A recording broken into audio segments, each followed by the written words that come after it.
And I will mute Janice. No.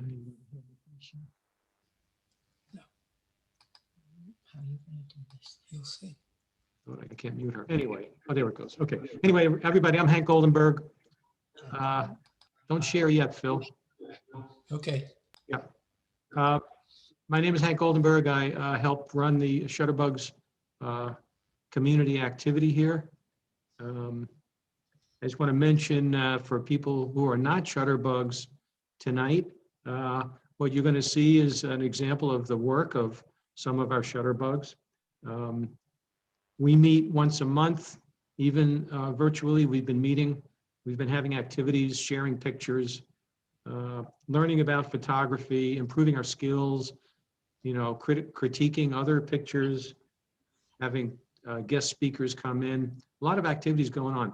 If you at all are interested in photography or you want to learn more about this, we have people at all different skill levels, every different skill level, and we try and help everybody. So it's very interesting, it's sociable, we have a lot of fun. So if you are interested, you just have to go to the Canal Walk newsletter. At the end of the newsletter, there's a list of contacts. Read the Shutterbugs article, you'll find the contact information there. Just send us an email and we'll sign you up. And then we'll add you to the Google group that we have, a special Google group just for the Shutterbugs, which is quite active actually. Anyway, tonight we're gonna take a trip finally. We're gonna travel. We're going to Iceland. We're accompanying Becky and Phil Witt, who are Canal Walk residents. They are very accomplished nature photographers. They've traveled the world in search of adventure and unique photo opportunities. They've shared their knowledge with of photography through workshops that they do, lectures. They've been leaders at various camera clubs around New Jersey, and they are members of the New Jersey Autobahn. Both Becky and Phil frequently contribute to the Shutterbugs activities, contribute their photographs, and also to the Canal Walk monthly newsletter. So very distinguished photographers. I'm happy to have them tonight give us a talk on Iceland. So I'm on record now, Phil, so you could now take over the screen and away we go. Thank you, Hank. Okay, let me get this going. Yeah. Or something. Okay, That's good. fine. Okay. Okay, we asked for a little help from our Shutterbugs friends, Hank, Kathy, David DeRoche, David Reisman gave us a few images each. They have all been to Iceland and they're all gifted photographers, so I included a few of their images as well. So Phil and I have been to Iceland 4 times. The first time was in 1993. We don't have images from that trip. We were primarily bird watchers and nature lovers at that time, still are, but now we do more photography. And the other 3 trips have been more recent, starting in 2014, and those will be included in our images. Iceland is in the middle of the North Atlantic right here. And it's about a 5.5 hour flight from Newark or JFK. It actually takes less time to get there than it does to get to the West Coast. Most of Iceland is just south of the Arctic Circle. So Iceland's latitude is from 60. Pardon? I was moving the cursor, saying right about here is the Arctic Circle. You have to do it over here, huh? Oh, do I? You're right. I'm on the wrong. We have 2 screens going. I was on the wrong screen. Okay, he's doing okay now. Okay, so it's between latitude 63 and 68, and the Arctic Circle's at 66.5 north. So it's about the size of New York State. But unlike New York State, which has what, like 19 million people, Iceland is one of the most sparsely populated or least populated countries in Europe, with only about 365,000 people, residents. Okay, those of you who've seen our programs before know that I always like to start off by talking about a little geology, because geology really sets the scene for everything else that we see and photograph. So let's talk a little bit about Iceland. Iceland sits right on the mid-Atlantic ridge, and that's where the North American plate is moving west and the Eurasian plate is moving east, and it's spreading right here. And it goes all the way down the Atlantic Ocean, gradually pulling apart right at that point with a mountain ridge from upflowing lava. So you can see that a lot of the volcanic activity in Iceland, these little triangles are active volcanoes, form along the fault lines associated with the mid-Atlantic ridge. In addition, another reason that Iceland is so geologically active, it sits on a geologic hotspot, which is a weak spot in the crust where magma, a plume of magma comes up from the mantle. Hawaii, for example, is on a hotspot. Yellowstone is on a hotspot. And think of it as a blowtorch burning a hole right in the Earth's crust, right at that same spot. So between sitting on the mid-Atlantic ridge and being over a hotspot both, it's extremely active geologically. In fact, a significant portion of their heating comes from geothermal activity. Right, all of Reykjavik is geothermally heated, and that's their capital and major area. And just about all their energy sources are from renewable sources, either geothermal or hydroelectric. Okay, since this is for shutterbugs, you'll hear a little more camera talk than in one of our normal programs. So those of you who are not photographers, bear with us. You'll still see a number of pretty pictures. At least I hope you think they're pretty. The first trip, this is the 2014 trip. We each had 2 full frame cameras. Becky had 2 5D Mark IIIs. I had 2 1DXs. We had some wide angle lenses, a 17-40 for Becky, 16-35 for me. We shared a 24-105. I think that was the last trip where we shared a lens. You know, we were fighting over that lens half the time. So we each got our own after that. And then for our long lens, Becky had a 150-500. I had a 70-200 with 2 multipliers, a 1.4 and a 2 times. I also had a Panasonic Lumix that I had converted to infrared, and you'll see some infrared photos. Tripods, ball heads, headlamps for night shooting, essential for night shooting. Okay. So being that it's so far north, Iceland has very different light in the winter and in the summer.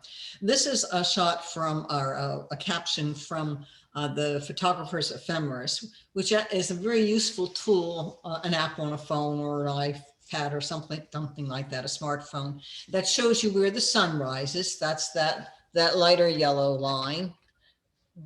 And where the sun is where the sun will set. It also gives you the sunrise time and the sunrise and sunset time. So you can see we only had about 8 hours of daylight. And you can also see that the sun was rising and setting in the south. Same with the moon rise here and the moon set there. And when we go to a summertime, we have one trip in the summer, you'll see it's just the opposite. So we had 8 hours of daylight, which really meant, since the sun didn't come up to 9:30, if you're shooting landscapes, you want to get out there about an hour before the sunrise. So this was really civilized. You could get out there about 8:30 in the morning and still be there before the sun came up. And you could come home shortly after 5:30, 6 o'clock, 6:30, and have a reasonable dinner hour. So that's why Phil and I like shooting in the winter. Winter is very civilized if you want to shoot sunrises and sunsets. And for this trip, we started on the Snæfellsnes Peninsula, that's Snow Mountain. We flew into Keflavik Airport, which used to be the US Air Force airport and was turned over to the Icelanders. And then we went to Reykjavik. And then the first area we covered is the Snæfellsnes Peninsula. You can see all these spots that we photographed. Just before we go though, just to note that this road going around here is called the Ring Road. That's Route 1. That's the major route around Iceland. When we went there in 1993, except in the major towns, it was a one-lane track. Now it is fully macadamed all the way around, paved, and it's generally 2 lanes, one each way, except in the major towns too. And of course, most of the population, 2/3 of the people live in Reykjavik and in the southwest section here of Iceland. So that's the most populated portion as well. Well, one more interesting point of geology. Down here on the Reykjanes Peninsula, there's a bridge. It's a pedestrian bridge. You can't drive on it. No, it's up here. It's Up there here? in Thingvellir National Park. I don't think so. We'll argue over this later. Oh, that's But where the separation is. some place in this area, Becky and I will settle this later, is a bridge, a pedestrian bridge. And you can walk on it, and it takes you from the European plate to the North American plate. And I swear it's down here on the Reykjanes Peninsula, but we'll figure it out later. Okay. Okay. Although it's close to the Arctic Circle, due to the Gulf Stream, the temperatures of Iceland are moderated. And so it's basically got a temperate climate, or what people would call a temperate climate. Cooler than we might think as a temperate climate. But that means the winter is not quite as cold as you might think. It's in the 20s through upper 30s. And actually the year we went there, it was in the teens here in New Jersey. So we went there to get warm. But we were wearing waterproof clothing by and large. I tell you, photography got me into wearing more waterproof pants, rain pants, and nice, and a lot of layers to keep us warm and dry. And it could be very windy. That's the other thing. Birds in flight, generally you want at least as fast as 1/1500th of a second to freeze the birds. So here's a northern gannet, and you can see that, I don't know if this shot was mine or Becky's, it was at a 2,000th of a second. And here we have one of Kathy DeRoche's shots of a northern gannet, and at a 2,500th of a second. So you're generally shooting birds in flight fast to freeze them. Kathy has really nice light here. It looks like it was shot relatively early in the morning with that nice warm light on it. Night photography, our winter trips, you have a lot of night, and we took advantage of it. We wanted to photograph the aurora. We had seen the aurora once on a trip to Alaska, but very, very faintly. It really wasn't even worth going for. But here, it was our goal to photograph the aurora, and anyone who goes to Iceland in the winter wants to photograph the aurora. These are the kind of settings you would typically use. You would have your lens as wide open as you could. Your ISO set between 800 and 3200, depending on how bright the aurora is. Star points, you might put your ISO up higher, and shooting anywhere between 15 seconds and 30 seconds. That's the easy part. The hard part is getting a sharp image. How do you focus on infinity at night? Some of the newer cameras, we have Olympus cameras that will actually automatically pick a star and focus on the star. But absent that, there are a couple ways to do it. You can focus on infinity during the daylight and mark your lens or tape your lens so that the focus doesn't move. Or in the dark, you can light paint with a flashlight about 20 or 30 feet out. Focus on that on the assumption that at a relatively wide angle, everything at that point and further out will be sharp. Let's talk a little bit about the aurora. You have the solar wind. When you get magnetic eruptions on the sun, typically associated, though not always, with sunspot activity, you get the solar wind, which is electrons and positive ions, protons, streaming toward the Earth. It hits our magnetic field and is channeled down toward the poles, around the pole, which is why the aurora shows up around the pole. When that solar wind, these highly charged electrons and protons, hit atoms in our upper atmosphere, primarily oxygen, although a little bit of nitrogen as well, they glow. They glow when they come back down to a state of rest. And oxygen in the upper atmosphere glows red. Oxygen between, say, about 100 and 200 kilometers glows green, and nitrogen further down glows kind of purplish crimson. The most common colors you'll see is green with a little touch of red. Sometimes crimson. Sometimes crimson, but That last night. last night. There was Okay, crimson. so here we go. Our first night, we get off the plane. They put us in our shuttles, and we go past Reykjavik up onto the Snæfellsnes Peninsula. We have dinner, and they say, "Let's go out. It looks like a good night for an aurora." So we go on out there, and we're looking at Kirkjufell, meaning Church Mountain, and we're looking over some nice water. So we got some reflections on the water, so a nice good foreground there. And we got to take some aurora images all before 9 o'clock. Home in bed by 10 o'clock. Right. And the light on the mountain is caused because there's a moon rising behind us, and it hasn't totally risen yet, but it's starting to light up and reflect onto the snow on the mountain. It was a gorgeous scene, and we really got spoiled our very first night. This is what we saw. Oh, did you want to go over the settings just to?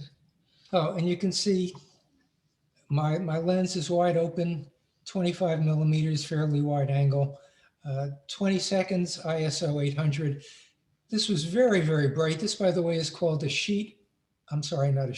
curtain aurora. These are curtains, and they have different forms. You'll see some different forms. And there is some movement. So that's also one reason why you watch your speed, your shutter speed, because if your shutter speed is too long, the curtain movements or whatever movement you have will start to bleed into blur.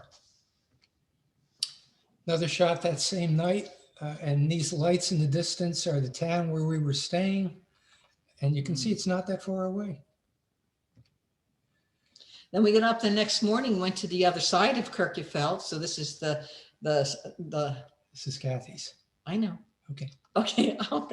So we went. I was just talking about where we are. The shot, okay. We're on the other side of the mountain. Actually, Kathy is on the other side of the mountain. Yes. Well, we were there with Kathy. Okay. For the first shot, we were actually looking towards the mountain, towards this end. So the triangular end. And now we're on the broad side of the mountain. And Kathy took this in the early morning. She got the Earth's shadow, a nice pink glow, and with the morning, called the Belt of Venus. When the sun is still below the horizon, it casts a shadow on the atmosphere, and the shadow is, gorgeous color. So that's the Earth's shadow, sometimes called the Belt of Venus.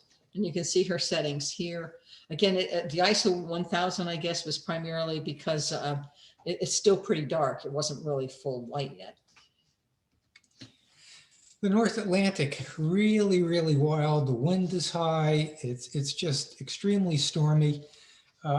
I think this is my shot, and I was shooting at 313 millimeters. Most people think that to shoot landscapes, you have to shoot wide angle. But here it was useful to just focus in on a small part of the landscape with a longer focal length. Additionally, because we really wanted to keep a distance away from the water. It was intimidating.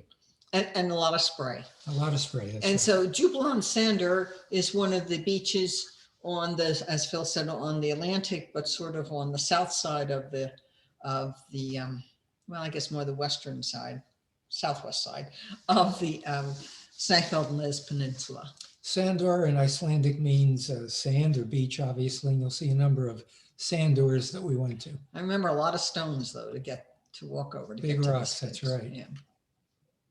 And we stayed in the town of Boothir at a wonderful hotel in Boothir, and this is the black, which is right next to the Black Church. When you look out your window in your room at the Boothir Inn, and you can see the Black Church, and it's a well-known and very much photographed church. So this image, to do it at night, required two images. Off to this side of the church and in front of it was a spotlight, a really bright spotlight. And unfortunately, we really didn't have a way to turn it off or to cover it. You couldn't cover it. It would probably burn a hole in a jacket. It was really hot. It was hot, yes. So we ended up taking two pictures, one to expose for the church and one image to expose for the night sky, and then composite it together, put it together. So of course that's on a tripod so that your image composition isn't changing, you're just changing your exposures. And and the glow in the dark, well, that turns out that was the rising moon. Eventually there's a big orange moon that rose over there facing south. The same shot during the day, and this is an interesting shot in that the cloud formation, these are lenticular clouds. When you get a mountain and you get updrafts over the mountain, it can form a standing wave, kind of like water rushing over rocks in a river. And the updraft, the standing wave, forms these lens-shaped or lenticular clouds. In this case, this is a glacier on top of a mountain. And of course, you can see by the reflections in the windows of the church that the sun is actually rising behind us. So we're behind the church, looking back from we have the beach behind us, and the sun's rising behind us, and we're looking towards the glacier. You know, when you first do photography of sunsets and sunrises, everybody faces into the sun. But really, a lot of times, the most interesting landscapes and the most interesting light are behind you, facing the other way. Okay, photographing flowing water. There are a lot of waterfalls in Iceland, and you'll see many of them. And a lot of beaches. And a lot of beaches with flowing water, that's right. So you want to do what's called dragging the shutter, just slowing the shutter speed down anywhere from a 40th of a second or longer. If the water is flowing very slowly, you do it at a 25th of a second, all the way up to 2 to 3 seconds. If you do it during the daylight, sometimes you put filters on the front of your lens, a neutral density filter that just blocks light so that you can slow your exposure down, or a polarizer, or sometimes both. Okay, so this is also at Booth there. We went out the back of we got up in the morning, we went out back of the inn and went to the beach, and we were waiting for that sun to rise in the south. And so we were watching the waves come in and crash on the beach. I was using here what's called a reverse grad ND, and the sky is so much brighter than the water that it will be beyond the range of your camera sensor. The darks are too darks and the lights are too light. So what you need to do is tone down the brightness of the sky. And you do that with a graduated neutral density filter, or in this case, a reverse grad ND. And I'll show you what that is. Here's a grad ND. You can see it darkening the sky, but the problem is that in a shot like this, the brightest area is right by the horizon. So what you want is the darkest area of your filter also right by the horizon, and that's called a reverse grad ND. Now on the Snæfellsnes Peninsula, to get from the south end to the north end, or vice versa, you go over a mountain pass. And our friends Kathy Desrochers and David Desrochers, shutterbugs here in Canal Walk, took both these pictures on a winter trip of a little hut that is right at the top of that pass. And one, Kathy's, was at night with a little bit of the aurora behind it. See, she got a nice pinky. Yeah, she did. And David's during the day. You'll see a shot taken in the fall, in our fall trip later on. And whenever anyone is on the Snæfellsnes Peninsula, they go over that pass and they photograph the hut. With the red roof. With the red roof. It was nice of them to paint it red to give a little color contrast. Okay, then we left the Snæfellsnes Peninsula on this trip, and we headed down toward the southern shores, where we're going to see glaciers and Black Sand Beach and the Glacial Lagoon and the ice cave. So all these things really make up some of the wonders of Iceland. In Iceland, you know, Phil showed you all those pictures of the volcanoes. Those volcanoes are generally under these glaciers. Okay, so this is Spinnesfellsjökull. Jökull being glacier. So this is Pig Snouts Glacier. And you don't have any sense of scale here, but these are about the size of a house. These are big, big pieces of ice. Now, you know, Phil wanted me to go over there and stand over there so you'd have the sense of scale, but I wasn't going to go get wet. You had to cross a lake there to get to it. Wasn't completely frozen, but I thought, you know, for photography, right, she should sacrifice so I could take a picture. So this is a daytime shot we're shooting snow and blue ice from the glacier. So low ISO, we're on our tripods. This is a handheld pano, 7 images, where I just move the camera across and stitch them together later in Photoshop. I think it's the same location. Right, as we went down, yeah. This is a shot in the same area by David Desrochers. A little sense of scale there. You can see the glacier coming right down to the edge of the land here, the mountain behind it. And nice to have a human figure in there, especially one with some red to give a sense of scale and a little splash of color. This is the famous black sand beach at the Jokul Saarland. Jokul Saarland means glacial lagoon. And you have a lagoon where the icebergs come out this very narrow entrance. They flow out into the Atlantic, and then the waves throw them back up onto this beach. And all these chunks of ice are just scattered all over the beach and make wonderful photography. If you go there, even in the winter, there are loads of photographers. If you go there in the summer, you can hardly walk around. There are so many people. They're bus loads. It is a primary stop. Even the buses stop there. Big bus loads come up. So they also warn you, especially when you go on in winter, to go with a buddy, to watch out, because the rogue waves can come in. And these, although these are huge, like house-sized pieces of ice, frequently these icebergs, the waves are so strong, the North Atlantic so strong, it can roll them. So you can be trapped if you're not careful, and people have lost gear. And so, but we didn't lose any gear. We almost lost Phil one year, but we didn't. But these are the kind of things you're looking at. And since we're in there in the winter and we're facing south, we got the nice color from the rising or setting sun behind the waves splashing. And you can see here, this was taken at 1/8 of a second. I think this is my shot. I'm trying to get some sense of motion in the crashing waves. You'll see different shutter speeds give you different results. This is faster, so you get a little more structure, 1/30th of a second. Structure in the water. In the water, right? And you want to get low. This is one of Hank's shots, and Hank got nice and low for this. These are like jewels. You know, if you go to a jewelry store and they put out jewels on the black velvet, that's what these icebergs, these little chunks of ice look like on this beautiful volcanic sand beach. Hank took this at 6 seconds, f/16. This is one by David Reisman.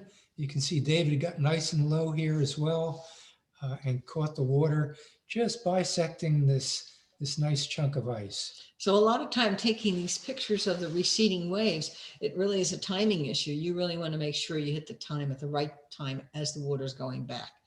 So, or as it's coming in, depending what you're looking for. But again, it's timing. So you end up usually taking many pictures to get it right. Okay. Talk about getting low. So how tall is this? Well, it's probably no more than 3 feet tall, but I decided to lay down on my belly and take this picture. And the sun was setting or rising behind it, so it was nice and glowing, and I truly enjoyed that piece. Now, something different. This is an experience like I have never had before. I think Becky could probably say the same. Right. We're actually inside the Vatnajökull, which is the largest glacier in Europe. Iceland counts as Europe. And it's enormous. And what happens is the ice melt forms these rivers in the warm weather and carves out enormous caves. This was maybe 1,000 feet deep, following this river. But you don't go there in the warm weather. You go there in the cool weather. You go there anytime between October and March, because it has to be stable. If you went there in the summer, the ice caves would not be stable. So there are cave finders, ice cave finders, who go out as part of their business. They go out and find these, and they find them and look for secure ones that they can then take tourists to and bring them in to show them.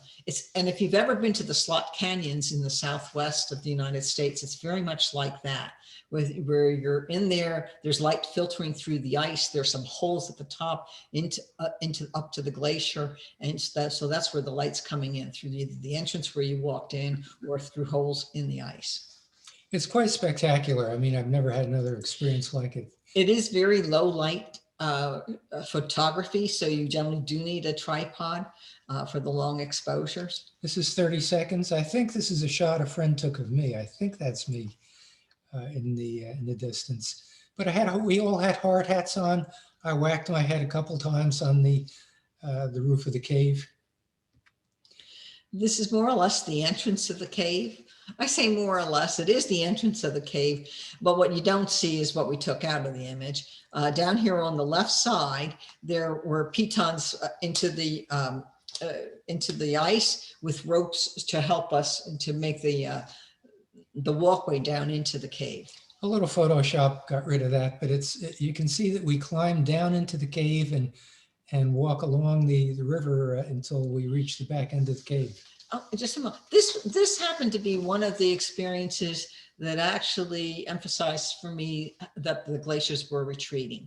When Phil and I went there in 1993, you could drive a little bit off the road, cross maybe fjord a little bit of a stream, and go right up to the face of a glacier, right to the face of a glacier. And so, you see the rocks embedded in and all that.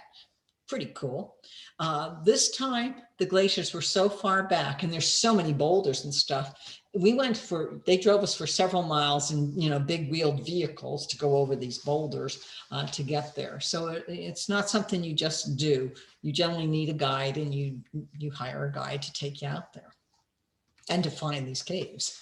And here I'm shooting straight up into one of the breathing holes in the ice. And this is, I think, 3 or 4 images focus stacked. I focused here, focused here, focused here, and focused there to get all of this beautiful, the contours sharp. I entered this in a competition once, and the judge said, beautiful leading lines in the hole in the glacier, but they lead you just to an empty sky. So I replaced the sky with one that had a little more clouds, and that did better in a competition. But what you see there at the top of the rim, that's the glacier up there. I mean, well, the whole thing is the glacier, but that's the top. That's the top of the glacier, the white, yes.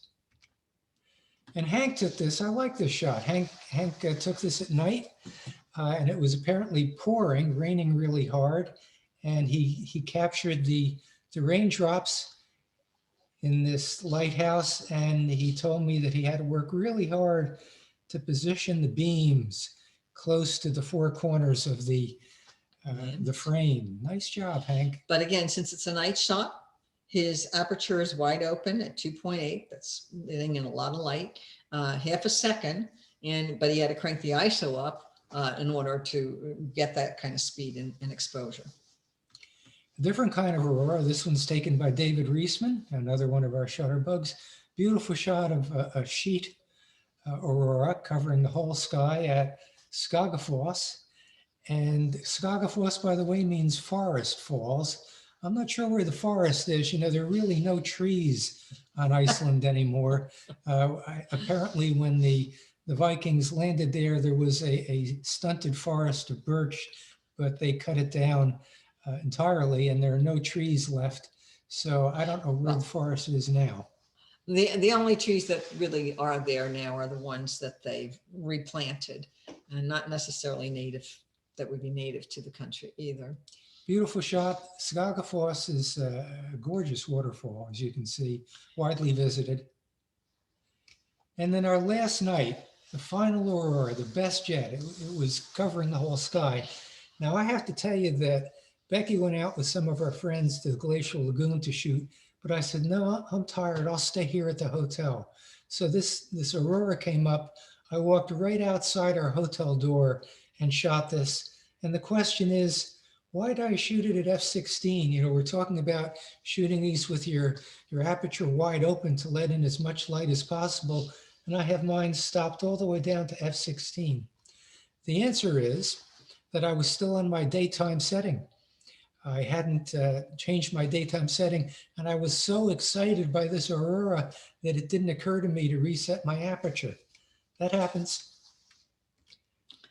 But this is the kind of sight that we saw at the lagoon. So it was just an aurora across the sky, reflecting in the water, and just moving and making all kinds of crazy patterns.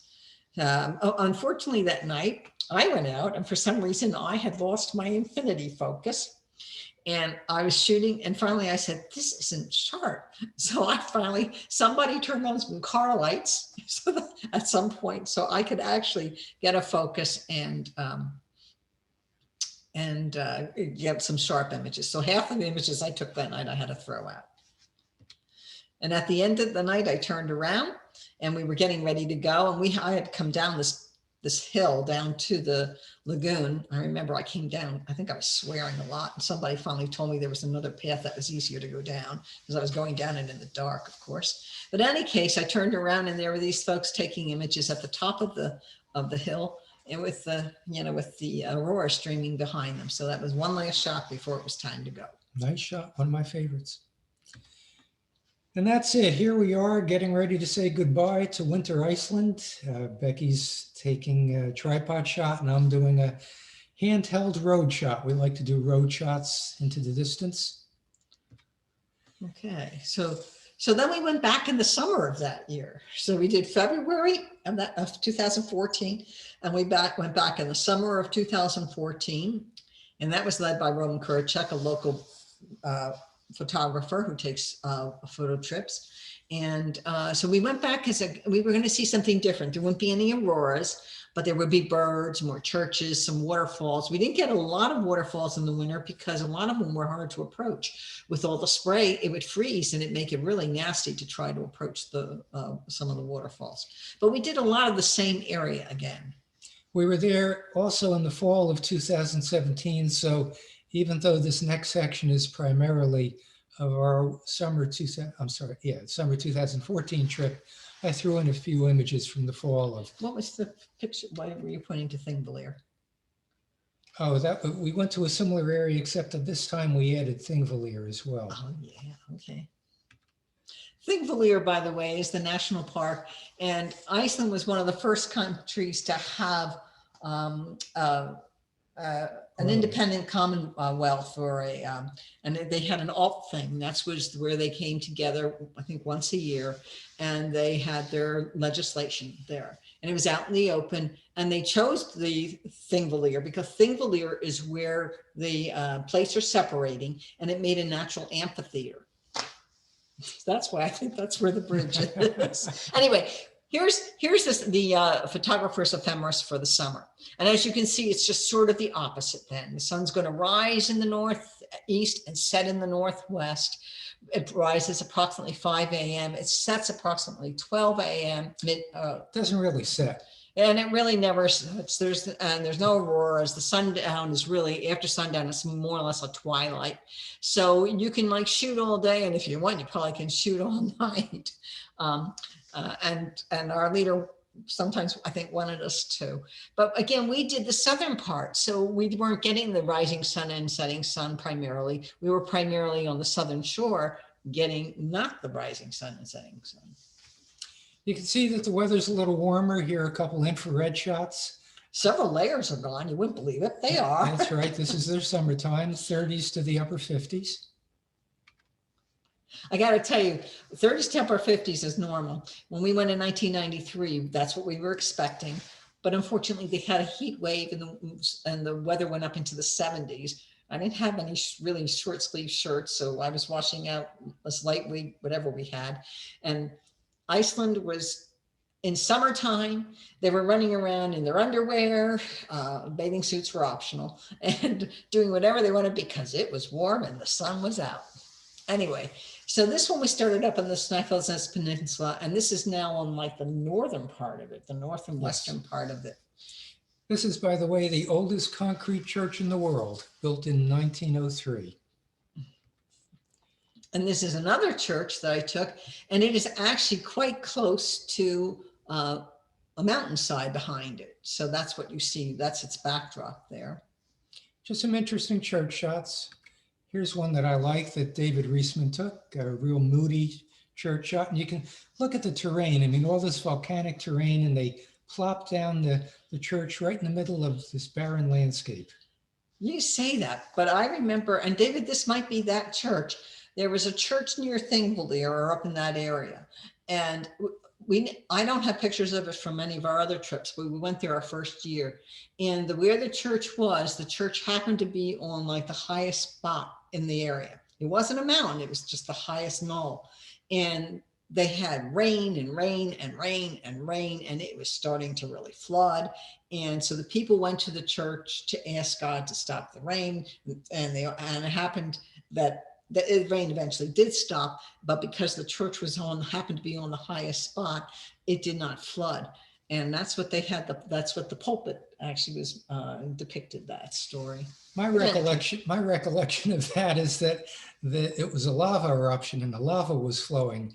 Oh, maybe you're right. Maybe it was a lava eruption. But in any event, the point is the same. Okay, it was a lava eruption. My error. This is a shot I took with my infrared camera, a little stitched handheld infrared panel right outside our hotel near Thingvellir. Lagervatn is a lake. Vatn's lake, yeah. Waterfalls. Good to shoot in overcast, and believe me, in that summer trip, we were there for 2 weeks. It rained every day. Every day. Slower shutter speed, so we had plenty of overcast. Good way to photograph waterfalls, except you have to keep your lens dry. Gullfoss or Golden Falls, a beautiful, beautiful waterfall, very large one. Well visited. Yeah, very wet. Very wet. Yeah, this is, enormous amount of spray coming off here. Not to mention the rain.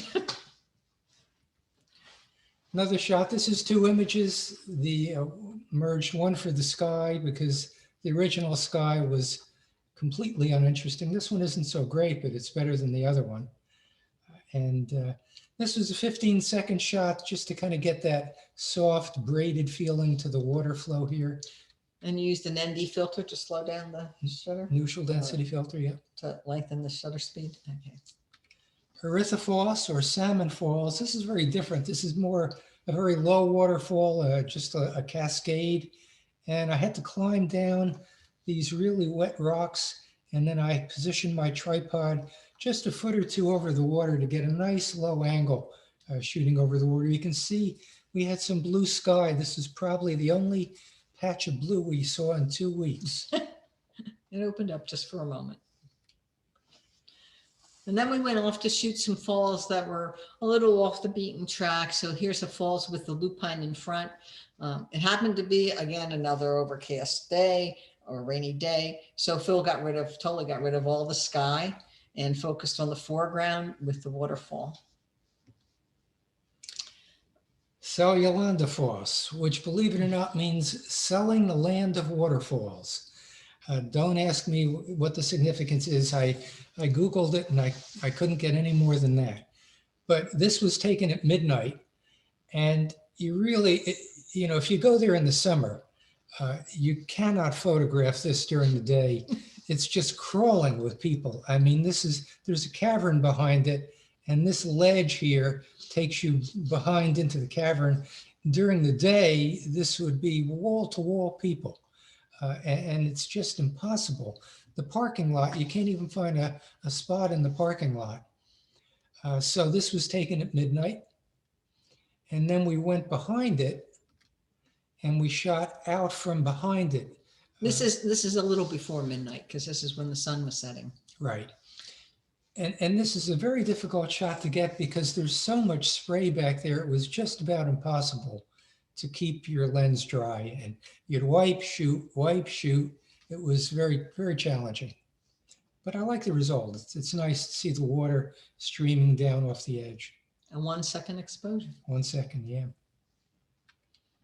Now this is just a small cascade off the road, but I've named it Mýfoss. Me in Icelandic means midge.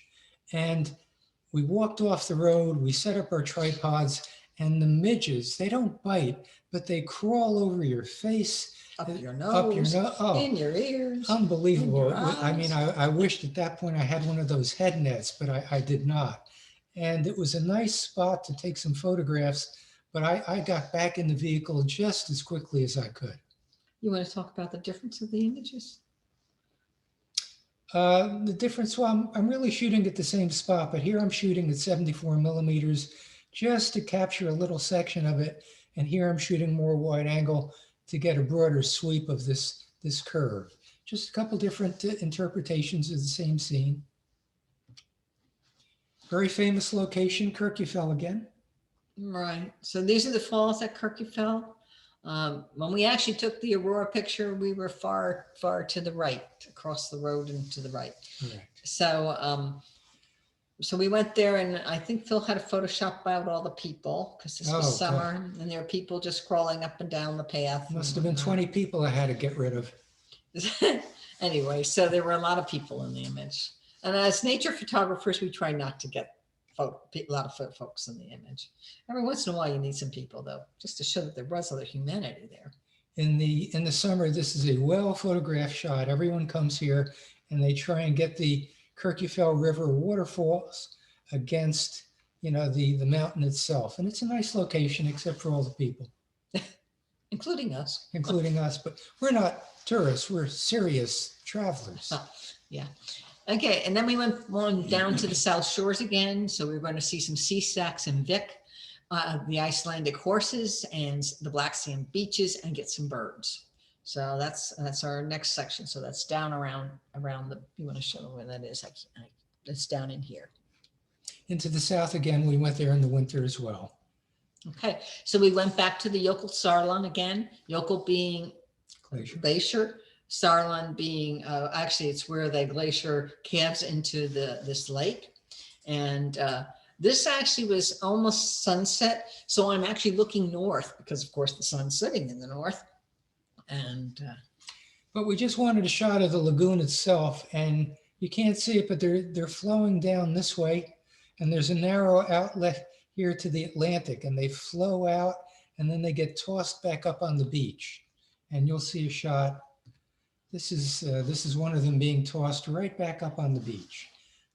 And that's a huge piece of ice, but you can see it's in motion. The waves are really rocking it. So it's probably 10 or 15 feet high. And this was taken at 1/8 of a second, again, to kind of get that dramatic sense of the wave crashing over it. And here, this is at a 500th of a second, and we get a lot more detail now in the crashing waves. You can see the light is so different. First of all, it's overcast, and second of all, the light is coming from behind us. So it's not lighting up the chunks of backlighting the ice. Yeah. But you can do some interesting work with this light. Here we're shooting, I don't know whether this is Becky's or mine, but you wait until the water starts flowing back out after the wave comes in, and you shoot a long exposure. You know what? We didn't take any breaks to see if people had questions. Oh, yeah, we can do that. Any questions? You'll have to hold down the space bar to unmute yourself if you want to ask questions now. Well, we're actually closing in toward the end of the trip, and we can take a break then to get some questions. Okay. Okay, now we're on the road again, getting some old buildings en route. And this was an old farmstead. Infrared does wonderful things with clouds. So this is an IR shot. Clouds and vegetation. All the green grass turns white. The greenery goes white in an infrared. And here's the that hut in fall with the fog, little fog, and a nice stream creating a nice leading line. I think it was actually more than fog. It's rain. It was rain, yeah, it rained. Yeah. Coming through the pass. All the time. And now we're back in Reykjavik for a little bit. And here's Becky at the Blue Lagoon. We did not go to the Blue Lagoon itself, which is a spa in the geothermal area. We had been there once, right? I think. Anyway, but we did not go there this trip. So we were outside, and the water is blue from the minerals, and the sky was reflecting, and I don't think it was quite raining at that point. So I was trying to get some kind of pictures with this, and it was hard. It was hard to visualize something good. Downtown Reykjavik has the cathedral there. Very famous cathedral. And it's got all these concrete columns. And that's actually reflecting the basalt columns that you can see out in nature, out in the waterfalls in certain areas of Iceland. So it's got the nice graphic design in the blocks before the cathedral. We couldn't go in, so we just took some pictures of the cathedral and the wall. Icelandic horses, Okay. beautiful animals. Yeah. So one day we played hooky. We stayed back and we didn't go out with a group, and we stayed by the hotel we were at, which was out in near next to a farm. So we went over and walked around near the farm, not on the farm, but near the farm, just to see what was around. And that's where we got our horses and our birds primarily. Beautiful animals. And then you'll see some birds, all shots handheld. Arctic terns hovering over us. Another Arctic tern. You know, they say you shouldn't shoot white on white, and yet this white bird against the white background, I think works well. They're beautiful birds, very graceful. But again, still another overcast day. It starts to drizzle. Whimbrels, we get whimbrels in migration in New Jersey, although they don't nest here, but they nest up in the Arctic and close to the Arctic. And it was nice to hear them calling. Yeah, they were on their nesting ground, so they were calling. And northern fulmars, this is a shot of the whole nesting cliff by David Desrochers. And this is a shot, I think it's mine, I'm not sure. You know, Becky and I are standing next to each other shooting all the time. And when we put together a program like this, sometimes it's hard to tell whose shots are whose. But this is a northern fulmar. It looks like a gull, but if you look closely, it's in the tube nose family. And you see this gland on top of the nose. They're water birds, seabirds. And when they're out in the sea, as all sea adapted organisms do, they have to figure out a way to get rid of the high concentration of salt that they have from living in salt water. And this is actually a gland that excretes a liquid that is very, very highly concentrated in salt. And that's to maintain the proper salt balance in their bodies. And finally, off to see the puffins. So we went out to the farmer. We met up with the farmer. He loaded us up in the back of it on a trailer, which I believe was the sheep trailer. I think that's the trailer they went out and collected the sheep before the winter. And he drove the big tractor across these black sand beaches and across some water, through the water, till we got to like a dune almost, a cliff and a dune. And we climbed the sandy side of the dune and went up on top to take pictures of the puffins. We're about 300 feet up here. So the blacks below is the black sand beach, which ends up making a beautiful background for the puffins. But it's hard to shoot these puffins in that the puffins are nesting on the side of the cliff. And when they come in or go out, they'll come in and go up above the cliff a little bit for a short period and then go right back down either to their nests or to the water. So it's a real, here they come, quick, take aim, shoot, and there they're gone. You can shoot them like this where they're actually stationary, but to get them in flight flying by you was unbelievably challenging. This was at 1,000th of a second. They're you know, really, it's hard to take a bad shot of a puffin. They're just such photogenic birds. Here's one on its nest looking right at us. And then a couple of flight shots. These are tough. And you know, we shot this, I don't know if it's Becky's or mine, at the 1/1600th of a second, yet even that, we still got, it looks like a little motion in the wing. Well, we only had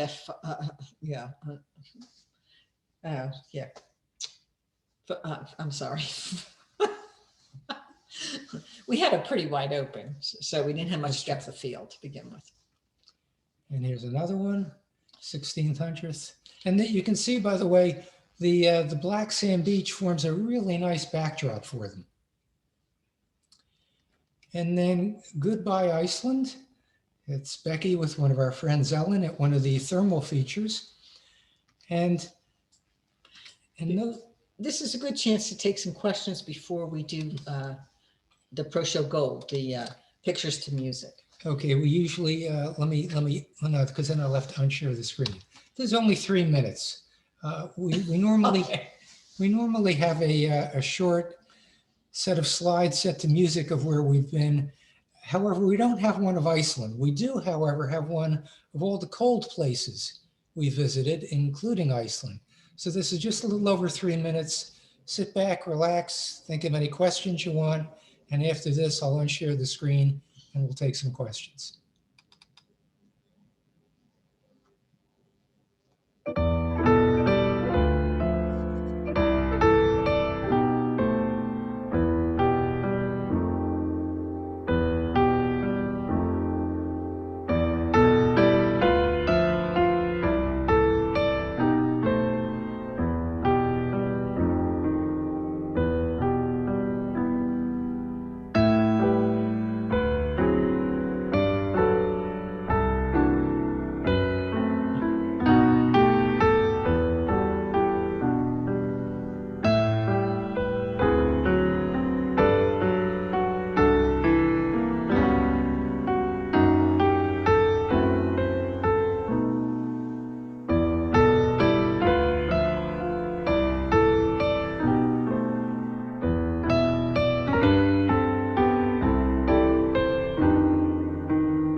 There are a lot of places in there.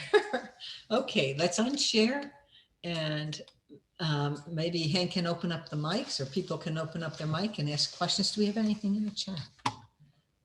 Yeah, I cannot unmute everyone at the same Oh, so time. they You have have to unmute yourself.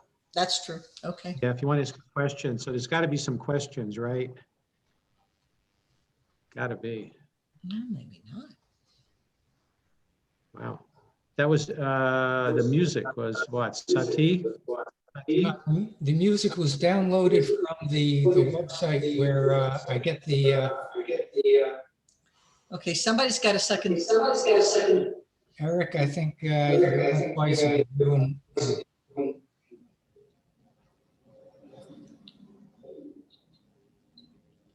Okay, thank you. Okay, anyhow, the program that I use, ProShow Gold, you can download music directly from there to,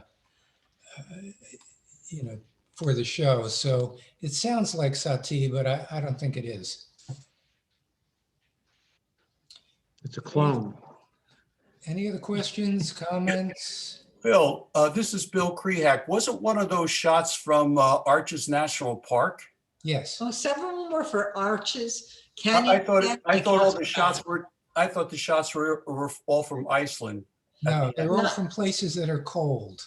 The, Ah, and the one with music, all the images in the slideshow presentation we did were from Yes. Iceland. But Yes. when we did the music one, it was just cold places. There was New Zealand, there was Arches, Canyonland, Scotland, Antarctica, oh, the Arctic up at Svalbard, Svalbard, yeah. the Foten in Norway. They were all over the place. Cold places. Cold places. all places. Made a mistake. What about Thank- Canal Walk? What about Canal Oh, Walk? yeah, Well, we it didn't would, put it would those in. work now, that's for sure. Right, we It can get feels some like of the those- Arctic around here now. Some of those ice shots we have, yeah. Just a Did you migrate from nature and animal photography and birds to landscapes, or was that just because we're looking at Iceland today? No, we started off, I mean, we started as birders, Mhm. then we got cameras and we started photographing birds and wildlife. And then little by little, we branched out. But it's true, Iceland, especially in winter, is not a bird trip It's a or even an landscape trip. animal trip. Though the horses may be out, but all the other cattle or, cows, sheep, whatever, are indoors usually. So it was primarily landscape. Now when we take trips, they really tend to focus on either landscapes or animals. If we go to Central or South America, 99 times out of 100, it'll be for wildlife and birds. If we go to Iceland, other than a rare summer trip, we much prefer to go there in the winter. And it's just really striking landscapes. Well, what I didn't say, one of the things that's noticeable to us was when there's only 365,000 residents in Iceland, but now they get over 2 million tourists a year. So you imagine they can more than double their population. And a lot of those folks come in the summer. More are coming in the winter. When we went there in 1993, they got fewer visitors per year, tourists, than they had residents. So that's how it's really changed. It's really become a hotspot for folks to go visit, especially for people interested in nature, culture, geography. It's an interesting place. Yeah, but 1993, they didn't have the paved road, did they? No, No, the ring road was a 1-lane track. It was not paved. It was a dirt road, except when you got to a town, a village. And we did have a flat, and we had to unload the car. There were 4 of us in a Toyota, and we had to unload the car and to get to the spare, take the one tire off, put the other tire on, put the spare back in, start to load. We loaded all the luggage back in. it took over an hour. It took over an hour, and it wasn't till we were done that somebody passed us. Yeah, So we saw one car. we knew we needed to get that spare fixed. But it's very different now. It's much more built up. And it was different back then. Back then, most of the population still spoke primarily Icelandic, but the children were learning English in school. So when we went to get the tire fixed, we walked into a garage, and the first thing they did was tell us to wait, because we couldn't speak Icelandic other than a few hello, goodbye, please, thank you. Talk. We could say talk. Thank you. Anyway, and they went in, and they went into the back and got the 13-year-old out who did the translation for us. Now, when you go back, this is that generation's grown up. They've all been through school. They all have English, and many other languages often. So regardless of whether you're in the city or out in the country, they speak English.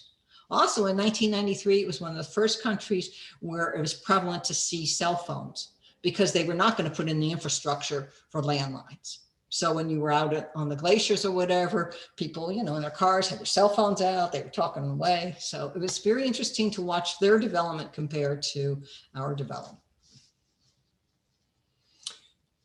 Well, if there are no other questions, if you enjoyed this, by the way, we'll be giving a talk in early April for the Bernards Township Library on Peru. It won't be quite, it's not a technical photographic talk like this one was. So you won't see all the settings, and we won't be talking about that stuff as much, but it should be a lot of pretty pictures again.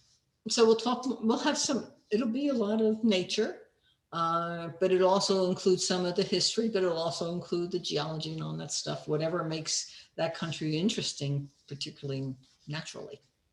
Oh, but Phil, I Yeah, have I'm a sure we'll question. Phil, I Get have a the question. flyer around to the Shutterbugs, but I'm not sure how we get the flyer to the Canal Walk residents. We'll think We'll about think it. about it.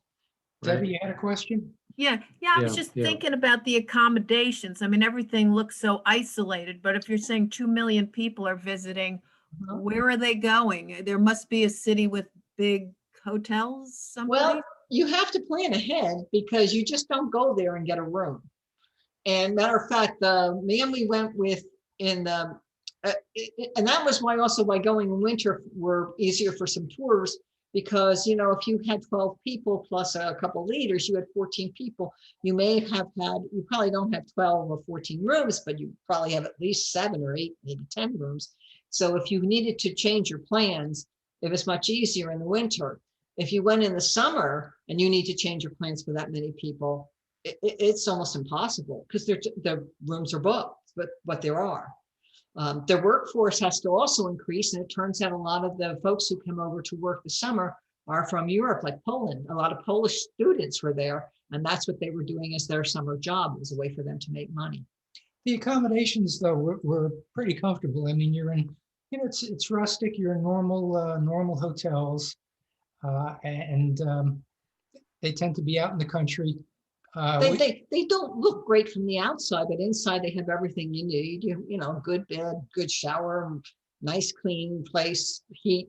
Now when I put in some of David Reisman and Kathy and David Desrochers and Hank's pictures, I took out 4 or 5 pictures that I had at the end from Greenland, and you know that's kind of a bonus. And if you want to talk about rustic accommodations, go to Greenland. And don't go to just the major cities. Go out to a settlement. We can tell you some stories about that. But Iceland, in fact, when we were coming back from Greenland, we did a 2-week trip, a week in Greenland and a week in Iceland. And we did Greenland first. Good. And when we were flying back to Iceland, I said, this is the civilized part of our tour. It had some obstacles in Greenland for us. So. Anyhow, any other questions before we hang it up for the night? Just Okay. a comment. I thought the presentation was wonderful. Well, Thank you, David. yeah, just super descriptions of everything. Phil and Becky, and the pictures are spectacular, and I'm jealous because when I went to Iceland, I barely saw any aurora in a 1-week trip. It was cloudy every day, so that's just spectacular. So thank you so much for that. I gotta say, the first time we went for Aurora, we went with Kathy and David Desrochers, and we went to Canada. We went to Churchill, Canada, and it was cold. I mean, and I say it was cold. It was -30, and with the wind chill, it might have been colder than that. I mean, one day we went out to see the mushers, you know, to go out dog sledding, and our guide said, "Oh, we know it's cold. Don't let anything be exposed on you." I said, "Why do you say it's cold?" She says, "The mushers have put on their parkas." I said, "Okay." But in any case, but that time we went there, we only had like maybe 3 or 4 nights tops in Churchill, which we realized wasn't enough because it's so dependent on the weather. So when we went in February of 2014, we made sure we were there probably 10 to 12 days, I'd say. But we were very lucky. We had wonderful weather, and we had an active aurora. You can have clear skies, but no aurora, but we had clear skies and wonderful lights. Right. Anyhow, thank you. Well, you know, it's interesting. It turns out that David and I were in Iceland at the same time that Kathy and David Desrochers were there, the same time. And they got some spectacular auroras. And just being maybe 20 miles from us, 15 miles away, the sky opened up. And meanwhile, we're, you know, huddled under the rain. Yeah, you have to be lucky. So it's tricky. You have to be lucky. Spectacular, though.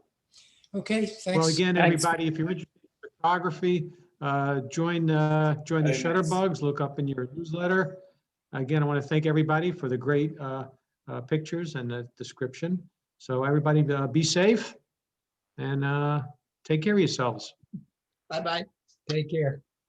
Beautiful pictures. Very nice. Thank you so much. Thank you. Beautiful. Thank you. And well presented. Thank you. Excellent, excellent. Great job, guys. Thank you. Thanks a lot. Bye-bye now. Great job. Thank you. Thanks.